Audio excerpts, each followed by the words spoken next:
Hey, what is going on, everybody? Welcome to Upkick MMA's 423. I am Brendan. All right, UFC 306 prelims. All right, it's going to be Irene Aldana versus Norma Dumont. And this is going to be the rest of the prelims, breaking down all the fights, going through them round by round, talking about them. If you like this kind of thing, subscribe to the channel. That way the next video is coming out. Let's get into the fights. All right. Do I think this is worth your time? Yes. Go back and watch these. These were a lot of fun. The event was cool. It's worth watching. Do go back and watch this. I don't think you'll be disappointed. Even if you're a casual fan, this is worth your time. Go watch it. It is a unique experience just to watch just the UFC Sphere situation. Very fun. The prelims actually had as exciting fights, if not more exciting fights overall. So, all right. First round, Dumont doing a great job of circling, landing low kicks, and Aldana keeps walking her down into boxing range, finding the mark. Dumont finding the mark with the two after leading with a hook or a hard jab. She just was sitting down on her punches and would not let Aldana corner her. Aldana is having a problem trying to chase her down, get in a range, because every time that Dumont plants her feet, she just fucking throws something with like the stiff jab in that right hand. Perfect round for Dumont. We'll see if she can stay light on the feet going backwards, because she was going backwards quite a bit, but she outlanded here 32-12, doing way more damage, not even a close round. Second round looks the same as the first round.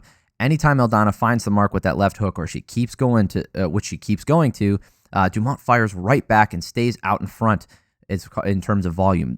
It's just like Aldana could not make any progress, right? She couldn't make any progress, couldn't catch up in the strikes because she couldn't catch her. Every time she did catch her, Dumont would throw right back. Aldana was bleeding bad as she finally finds success, but she got cut horribly on her forehead. We'll show that at the end, because it got horrible by the end of the fight. It did happen from a headbutt, but it got made worse by all the damage, all the punches that she took. Striking numbers here, 58-20, 25. A more significant differential, even though Aldana landed more in this round than she did in the first, but a bigger striking differential in this round, even though, like I said, Aldana found more success. Third round, Aldana's finding the mark more, but Dumont keeps firing back as she skirts the outside. Aldana is bleeding so bad. The visual is horrible. There's no way. It's so hard to overcome that kind of visual and the amount of damage that your face has. Dumont is slowing down in her movements slightly, but the power and effort is still there. She just refuses to give up the lead in the striking numbers. Aldana's pressure continuing to wear on Dumont, but too little too late. Dumont is busting her face up bad. Just a ton of damage, 30-27. Oh my God, that cut so bad. 69-32. So an even bigger striking differential in the third round. And Aldana found more success as the fight went on. She found more success every single round, walked forward more every single round, landed better shots every single round, and Dumont still stayed in front of her and did better every round as well. Incredible. Great fight. All right, let's look at some of these cuts, shall we? This is a screenshot, so it's not so bright, but just this giant gash going from like the bridge of the nose all the way up to the hairline. Just a horrible one. She has a second cut on the outside of her eye that is not from the headbutt, and then another cut over the bridge of the nose. She just was all busted up, looking horrible. That cut is brutal, guys. So brutal. Look at those cuts. That's so bad. I should have given you guys a warning. That was bad. That cut that's got to be down to the bone. Holy shit. Yeah, there's a great visual. I should have given you guys a warning. Sorry if you were squeamish and you're just listening to this, do not look at the screen. Oh my God. Woof. Woof. All right. Dumont getting the win there. Let's look at the rankings real quick, because I am curious to see where she's gonna move to. So looking at the current rankings, obviously Pennington's the champion. To be honest, I kind of forgot. Nobody really cares about bantamweight anymore.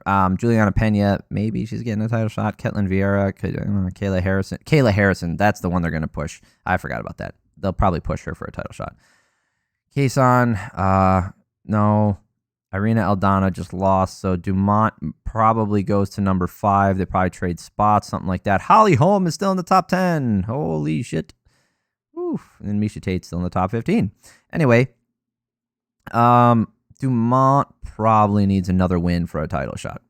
just because Kayla Harrison's there.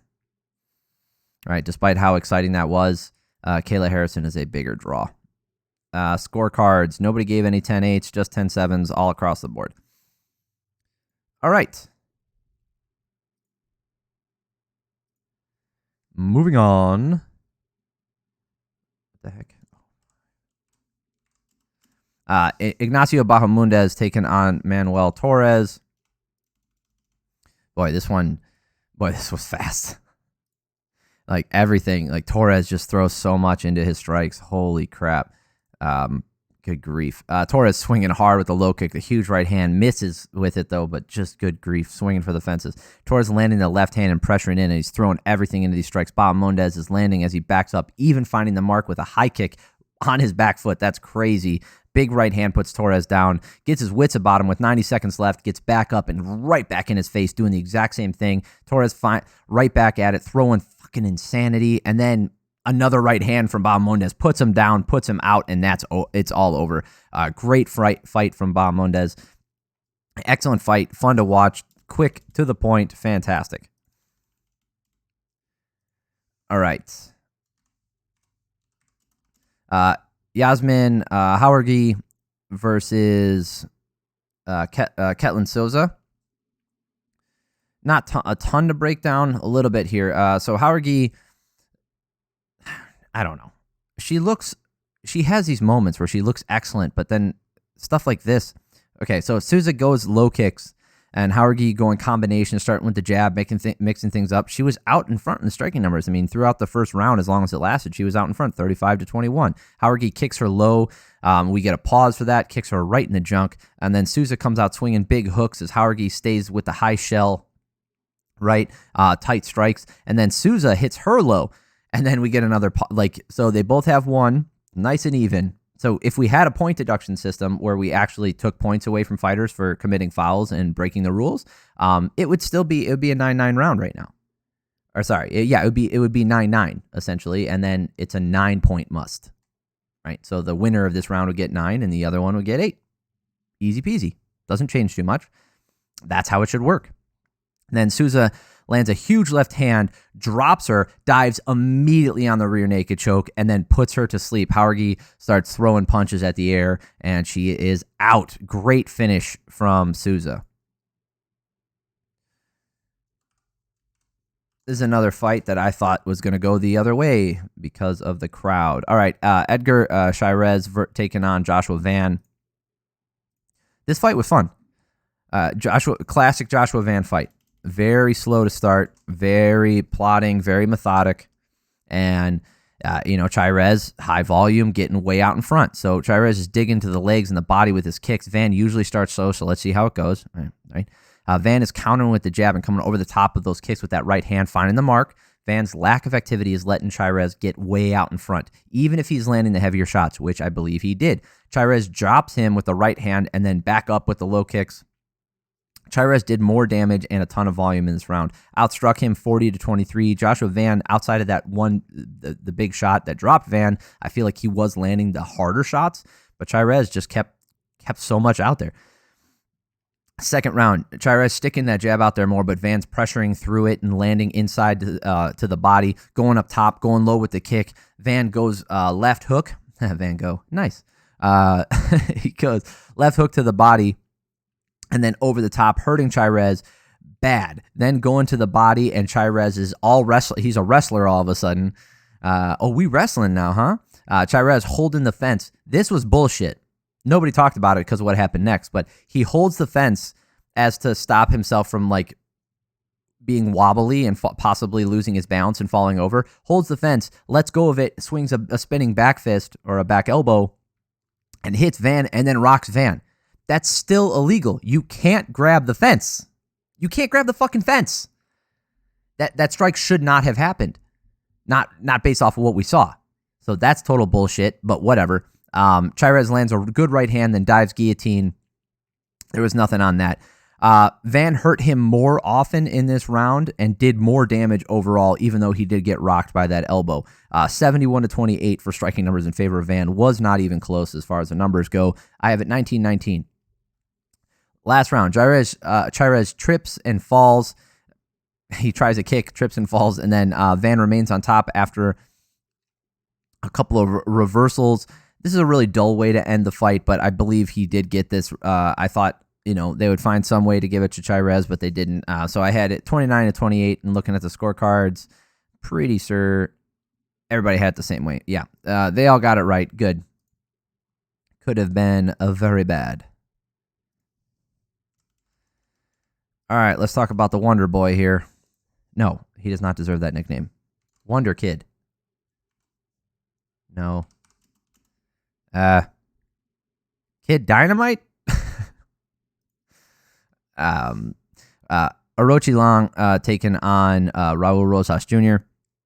Rosas warned immediately about his fingers being pointed out. Rosas going with the kicks at a distance, and Orochi Long looks to line up that right hand. Like he's really waiting for that right hand, waiting for the moment, just never really found it. Rosas finally gets the takedown, goes for the takedown, gets it easy at 310. Eventually, they work back up, he works to the back, gets the mount, and ends the round dominating, right? So only 11-4 for striking numbers in favor of Rosas, 3 minutes of control time. So not the most interesting round. Second round, Orochi Long could use that jab. He has landed it multiple times, but he's just not going with it enough. He really wants to just throw that big right hand. Rosas going takedown, can't get it now. I still think he can go to it, and he did later. Finally, some chaos, and Orochi Long getting the better of it. Rosas goes takedown, can't get it. Orochi Long landed the better strikes in this round, but I wouldn't be surprised that if the judging gave it to Rosas Jr., especially being the first fight on the card. Everybody's kind of cold, not paying attention. The crowd's getting into it. Huge fan of Rosas. So 17-17, striking numbers are even, but Orochi Long did land the better strikes, hands down. So I have it 19-19 going to third round. Rosas wants no striking and immediately goes takedown, and that's the whole round. 4 minutes and 19 seconds of control time. Kind of a stinker to start the night, but overall the prelims were pretty good. Let's look at the scorecards on this one real quick. Hey, look at that. All three judges got it right and gave that second round to Orochi Long. Good. Okay, that's it. This one was actually pretty breezy. Yeah, if you're looking for the main card, it's a longer video, right? So I'm trying to keep this one short, so if you guys are watching both of them, you're not spending your whole day watching my shit. But first video should be up. Go watch that one for the breakdown of the main event, the main card, all that stuff. Thank you guys for stopping by. It means a lot to me. If you like this kind of thing, subscribe to the channel. That way the next video is coming out. I'd appreciate it. And if you like the video, hit the like button. Appreciate that too. Let me know what you guys thought about the fights in the comments down below. Appreciate you all. Have an amazing week. Love you all. Peace.